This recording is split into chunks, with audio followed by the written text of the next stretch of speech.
How y'all doing, Yoga Farm? Woo! How do you do it? How do you keep nailing it?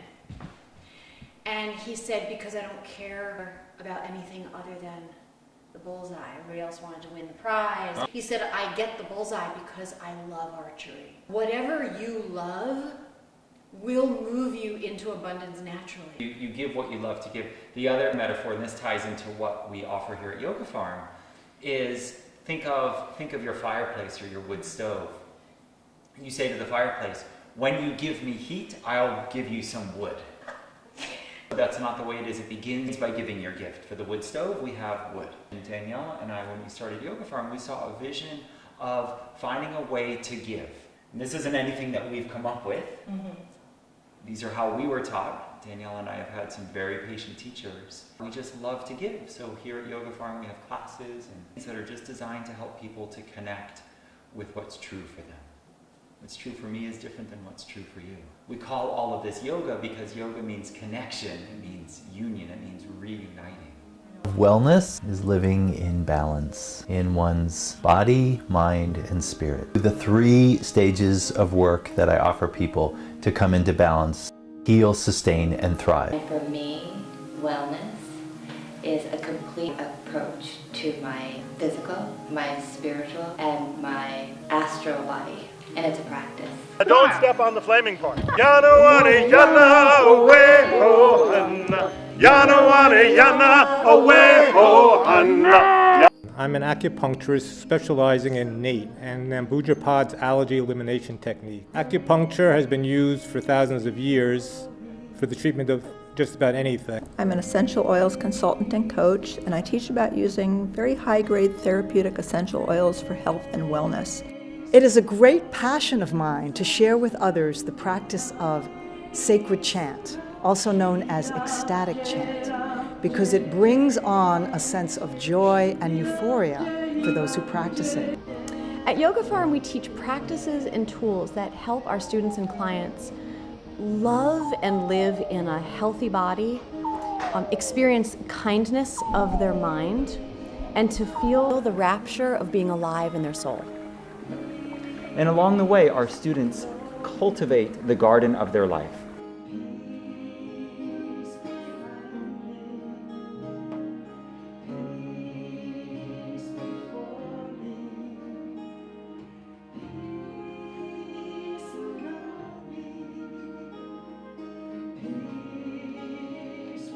Love your body, take control of your time, steward your finances, tune into your intuition, balance your mind, and calm your emotions. Teaching Ithaca Wellness.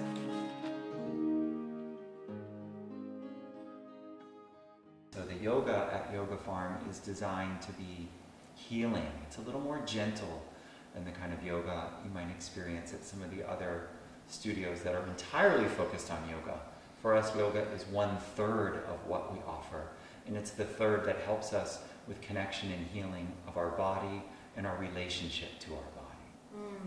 So for me, wellness is a clear mind. Step 1, where am I? Am I actually here right now, or am I somewhere else? Am I seeing a scene of something else even though I'm here? The more present we are, the more well we feel, and the more well we be with others.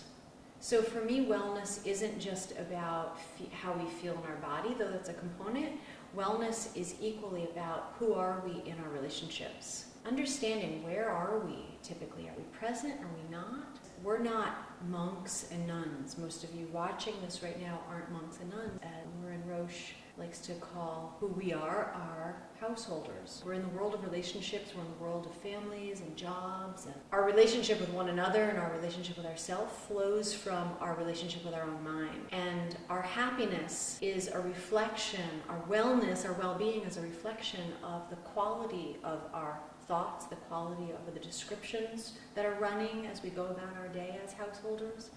As we have a kinder mind, a more well mind, we want to cherish our body. We tend more kindly to our body. We feed it better. We walk our body more. We're kinder. We're more well with our relationships. We're more present. We're more patient. What are you thinking? And do you believe what you think? If you have a lot of critical thoughts and you believe them to be true, you're not going to feel well. You literally won't feel well, and then you'll make choices that don't nourish and nurture you. You make choices and you feed and fuel, or you stagnate and you isolate because you're in so much pain. And then that creates loneliness, and it's a very hard cycle to get out of. So for me, wellness first and foremost is intimately connected to how present we are. And it's in that presence we feel a presence. The first step to wellness is to just get here. And then once you get here, it can be pretty shocking what's going on up here. So find yourself other people, or teachers, or guides, or it doesn't have to be Yoga Farm. It could be anywhere. Find your people that really like you, as you are, and travel with others. Connection fuels our wellness. Most people don't do well in isolation. So wellness is about connection. Connection here and connection here. I met Christopher Grant, who's the owner of Yoga Farm, through Robbie Walsh. And little did I know that Yoga Farm was within 2 miles of my home. And I started coming here very early on when we were still doing yoga up over the garage. And it's been such a privilege to watch as the barn has been restored and the classes have grown. And Yoga Farm for me has created this welcoming, supportive environment that's allowed me to come into my own and explore the things that I can do within yoga, within meditation, and the gifts that I can bring and give to other people. It's been a great experience for me. There are 4 different paths of yoga. One of them is what yoga looks like to most people, postures and meditation. The second path of yoga is what Daniela was kind of referring to, yoga of the mind. What are we thinking, and are we believing our thoughts, and how can we learn to work and cooperate with our own mind? Our mind is a powerful, beautiful asset to our lives, but if it starts to get all topsy-turvy, then it can be a troublesome challenge in our lives. The third path of yoga is the yoga of devotion. And we find that when we feel connected to someone else or something else, or to God or to a church, somewhere where we can step outside of the body and the mind, that we start to feel more connected with others. Daniela was referring to relationships. And then the fourth aspect of yoga is the yoga of service, of our work. The Sacred Sunday came first. It was the first offering. I want yoga to be a little bit of physical practice and a little bit of therapy and a little bit of church and God all at the same time, and that's just a personal preference, which I feel like is a tall order, and it happens here. And everyone should experience Sacred Sunday at Yoga Farm. It's open and available for free to the public by donation, and that in and of itself is incredible. The work that I was doing previously, I was seeking to find ways for what I thought was going to bring happiness to me. And I had some small successes there, and yet I found that I was just getting increasingly miserable because it wasn't fulfilling to me. And so as the years rolled on, I found myself, even though I was stabilizing my financial security, I found myself becoming increasingly unhappy. And so I was turning to other things to try to make myself feel good in the moment. And at some point, those run out of steam and stop being effective. That would only continue that downward spiral, where I went through a divorce, and I left my business, and I met Daniela, all in the same year. And then as her and I got together and we had the opportunity to start something new here at the farm, I returned to the vision that I've always had, which is to provide a space where people can come and to heal and to reconnect with themselves and to reconnect with others. So I naturally stepped onto the path of yoga, which had been my practice for many years. And so over the course of my years of studying yoga, I had practiced a number of different styles, and so I felt that I was able to qualify to bring some of these styles out in a new form of classes. I teach 2 classes at Yoga Farm. One of the main purposes of my yoga classes is to really make it accessible for people that have done yoga in the past and would like to come back to it, or someone that has thought about it but never tried it before, as well as put in some challenges for people that have done yoga. So for me, yoga is a way of life. And that was still pretty one-dimensional. So for me, I had done a few yoga teacher trainings, and I was able to teach people the movement, the asana, and a little bit of the meditation.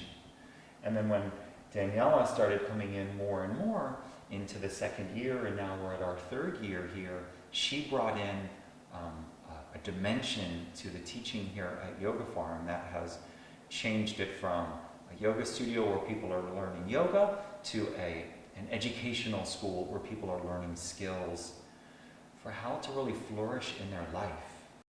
I was not a certified teacher when I started coming here, and to be honest, when I did the Mindful Warrior training, I had no intention of teaching yoga. I did it as a way to learn more about mindfulness, for I wanted to teach mindfulness and meditation to teenagers.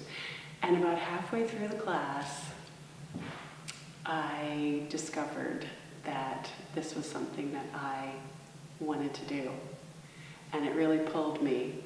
And as I said, I got the confidence to be able to make that happen for myself. And that fourth part that I mentioned, that fourth path of yoga, of purpose, that path of, some people call it dharma, that what you're here for, is what I was able to connect to in creating Yoga Farm, and it's become part of what we teach as well as people move along their path. Eventually we reach the place, sooner or later, where we want to recreate some aspects of our lives. My name is Jeannie O'Neill. I teach on Tuesday nights Mindful Warrior Yoga. I am one of the trainers along with Christopher and Daniela, and we teach people to be Mindful Warrior Yoga teachers. I have been a teacher for a really long time in a lot of different venues. I've worked at juvenile detention centers and jails and with some more difficult youthful populations. I had been teaching yoga in Vermont for years. Moving back to Ithaca has given me this amazing access to a community of people who are very open-minded and willing to lean into new experiences with an open heart. There's no mistake wherever we've been, right? Back in the alpaca years and back in the years of computer and wanting to make money, I'm reminded of Deepak Chopra. He teaches that nature is very efficient. So as is our journey. Our journey is really efficient. So it's such a gentle way to be with our whole story of our life, because it's not like this is better than that. So wherever you are, beautiful viewers, is quite perfect, because it's very efficient. Now you have something to look back, you have something to gauge it on. You know what not happiness feels like. Right. You know what not fulfillment. You know what fulfillment. Though at times there was fulfillment in that. So it's such a, in the bigger picture, it's a very kind journey. Yeah. Because every place we are is honest for us, and it's preparation for the next step, the opening that we are. We're always in varying stages of blooming. Yeah, and for me, even years where I was struggling with addictions, the amazing thing about hitting rock bottom is it's a foundation that you can build something new. So there's many metaphors there. There's the phoenix rises from the ashes, or rock bottom is as far down as you can go. And so that's what it took for me. It took me hitting rock bottom and crying and praying and reaching a place where I was willing to do anything to make a difference. And that's when I started to gain some traction. All because I was working on something that wasn't that wasn't true for me. That wasn't it was true for me then, but it wasn't the thing that was where all these paths would come together. I tried all of the yoga studios in town that I possibly could when I returned, and they were lovely and the practices were amazing. I had so many amazing experiences, whether it was, hatha yoga or vinyasa yoga or hot yoga. What was different for me about Yoga Farm is that it felt so inclusive, like all age ranges, all body types, all people from different levels of experience or inexperience on the yoga mat were held here in a way that I didn't exactly see happening at other studios. And it was so welcoming because I feel like yoga is for everyone in every body, and it's not a particular type of person that is a yogi. So it completely aligned with that. Where the work with the body, with the mind, the devotion, and then the outward work of service would all come together. So, and now we get to give this. And meditation too was a really significant part of your journey, right? I mean, that was something that found you like 20 years ago. Yeah. And that was like your daily medicine. Mm-hmm. So I think that's an integral part of your story. Yeah, I found through the years that I was either medicating or meditating every day. Yeah. No, it's meditation helps. Meditation can free me from this. And I would stay with that for some weeks or months, and I'd swing back and forth. And eventually it stabilized. And my daily meditation practice now is a way that I can reconnect with Source, or I can reconnect with something that's deep. And it's very refreshing. It's very refreshing to connect to something that is very beautiful and very peaceful and very joyful and is always with me. You know, there's all these books and stories about the most highly successful this and the habits of the highly successful people and all kinds of things. And one thing that weaves through them all is that people who have become very accomplished in this world, pretty much all of them have found some kind of morning ritual. And they're happy. The studies that you're referring to are people that are successful and happy. And they're happy. It's not just you make a certain amount as a measure of success. Right. And they've all found something for them that's a ritual. So they may pray, they may meditate, they may take some time for contemplation or reading in the morning. But it goes through everybody.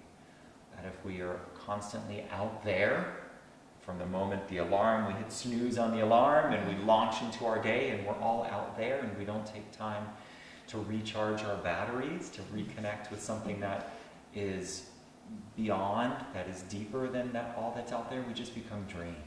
For me, it was it's like the game of the heart. Not that the heart has a game, right? But if we can put it in sort of almost ridiculous language. The game of the heart felt like, how do we make this available to everyone? So we have some clients that will work with us privately, and we work in small groups. And the Pay What's Honest for You for Sacred Sunday was simply, how much can we give? And how little can we charge for group work such that everybody who wants it can have access to it? That this work is not only available to somebody that can afford it. Right, that felt like right action of the heart. If you want something badly enough, you'll go, right? So you'll come to Sacred Sunday. If your longing is drawing you, you're seeking healing, or you're seeking freedom from suffering of the mind, and you want to connect, it's an opportunity that has nothing to do with the ability to pay. And from there, sometimes miraculous things happen, right? If something catches fire for someone, creative, miraculous ways, things tend to open up for people where some money does come in, and then maybe they're like, oh my gosh, I just got $100 for something, and I actually can take this class or this course, and yay. So doors open when we just keep showing up. So that was the simplicity of that. Yeah. And it's also our home. That's the other thing. It's like our Sunday morning how we gathering. party. It really is. We're not night people per se, and so Sunday morning was an opportunity for people to come out to our home and celebrate, just to celebrate. So that was the genesis of that. The genesis for the Pay What's Honest and Integrity for You in our Radiance coursework arose when I was young. I saw a TV show, maybe it was 60 Minutes, where the interviewer was interviewing a physician in Asia. And he met with a man, and the man was still coughing when he left the doctor's office. And the interviewer said, how much did you charge him for that? What was the cost of this office visit? And the physician looked at him rather confused, and he said to him, why would he pay me? He's not well yet. I remember hearing that, and it went, that was like an arrow right here, like, remember this, remember this. And it blossomed, it germinated in this. We wanted to test this model. I've found for myself personally, when people are invited to pay what's in integrity with themselves, that's different than pay what you can't afford. We think we can't afford more than we actually can. People tend to show up the best. They tend to really sit with that question and ask themselves, what's honest versus what do I think I can afford, right? So it gives people an opportunity to really honor that for themselves. Right. So it loops us around to the Radiance course. So the Radiance course is what I wanted to talk about. So the Radiance course is an educational program where we've woven together all these parts that we've discovered and that we've been speaking about. Its main idea is to enable people to learn how to balance their body with exercise and diet, their mind with clear thinking, and their soul with connection to purpose. And so this is really where our life's work has come. All the private work and the yoga teaching and the meditation teaching and everything that we've learned, we've brought together in this multifaceted way so that we can bring this to as many people as possible. I had it going, but then when you stopped me, I kind of lost the thread. What is it to you? What is Radiance course? Yeah. Or what is Radiance? Radiance is the experience of being intimately connected to the sun all the time. It's like, imagine if you, no matter where you were, you could be in the darkest room, or you could be in you could be in Times Square, yet you have the intimate awareness and experience of being uplinked or connected to the sun, no matter where, no matter what you're doing, no matter who you're with. So radiance is that. It's the light of that awareness that comes out of you because you are unshakably connected to Source. And so that unshakable connection comes through your eyes, it comes through your words, it comes through the way you care for yourself, it comes through in the way that you make yourself useful to others versus helpful. We tend to be helpful because we actually want something for ourselves, but a radiant being is useful. So radiance is the light of that awareness that shines out of you. And so this course is designed to help people identify and dissolve with understanding and love the barriers that are between themselves and that experience. And this is wellness. This is wellness in the body, this is wellness in the mind, this is wellness in relationships, and this is wellness in our work. This is how we define wellness, is with a balance in all these areas. I love that connection to the sun. That brings in food, right? Because plants are all the sun condensed down. Wellness, to me, is the absence of suffering. I frequently heard this mantra that hurt people. Although it may or may not be true, it just felt like a very negative way to approach situations. Being at the massage school and around light workers, energy workers, body workers, I have more often noticed that healed people healed people.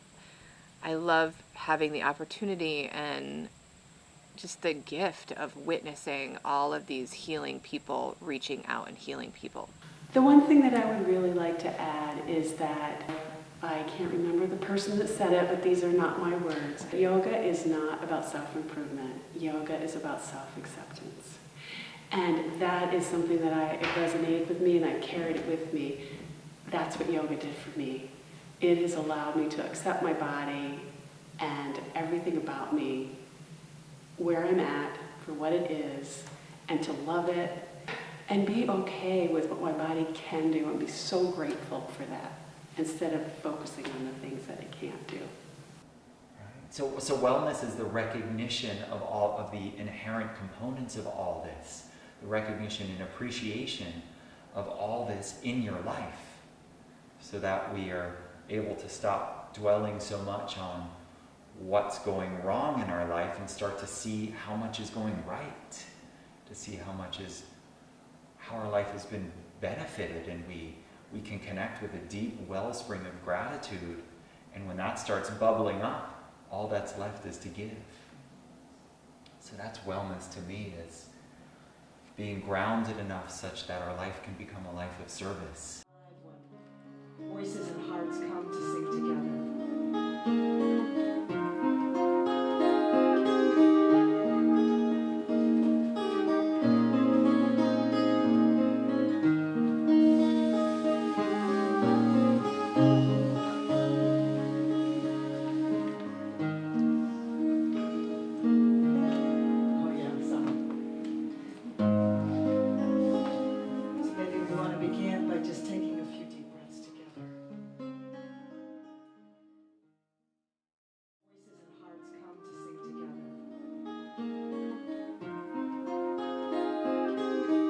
Next week on Teaching Ithaca Wellness. Tonight's workshop is not about firewalking, and it's not about arrow breaking or any of the particular challenges. Tonight's workshop is about life. In the name of the Spirit of Guidance, thank the trees that gave themselves that we might learn. Each person who steps onto the fire, steps off the fire unhurt, having received exactly what they need. I have done 2 firewalks. They are incredible opportunities to tap this potential within ourselves. Firewalking is definitely an act of courage. Yeah! It's not going to feel good, but you just have to be fierce. Got this. You got it. You got it. I am here tonight. This year is a year of blossoming. The magic 4 or figure 4 pose. If it's easy for you to lift your ankle onto the knee of the opposite leg, start here. If it is difficult for you to lift your ankle onto your knee, use a prop like a crate. You can start low and raise to the next level, depending on your ability. The important thing is that you are allowing your tailbone to expand, and as you allow your knee to simply drop open. After you've taken a few breaths, you can switch. Don't worry about becoming good at or more flexible. Just notice what is right now. If this is difficult, you can start by just turning your leg out on a prop like a small crate. You can increase the height to a larger crate as you become more flexible. Remember to practice every day.